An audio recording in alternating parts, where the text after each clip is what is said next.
before themselves disintegrating. With Waldo Lure of the Heartbreakers, this is Johnny. Welcome to So It Goes. How'd you like the chairs? Very comfortable. Comfortable. Do you mind if I first talk a little bit about the past, about the Dolls, which you were in, Johnny? You were, however, when you were in the Dolls, managed by Malcolm McLaren, who now is known to manage the Sex Pistols. And I've longed to ask someone what's it like to be managed by Malcolm. Well, Malcolm, he's a really cool guy. He learned everything he knew from us, from the New York Dolls, and just commercialized it. He's a genius. What did you learn from him? What I learned from him? What did you learn from him? The hard question. Come on. I learned what it was like to be a nice gay individual. Do you miss not looking like a lesbian? Looking like a lesbian? Who said I look like a lesbian? You used to look like a lesbian. I promise you. I've seen your pictures. My mother never thought that. He's queer.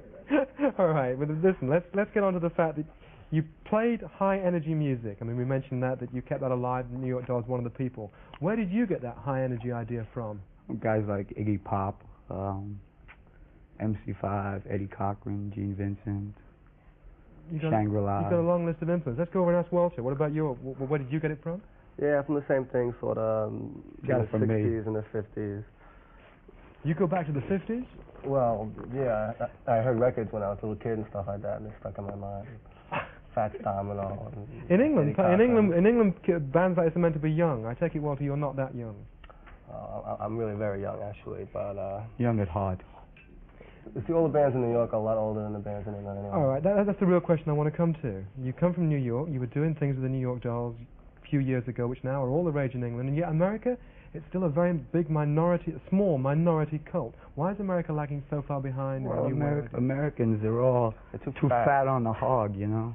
They got it too easy. Explain. What do you mean? Well, you know, they got it too easy. They don't got to do too much for money.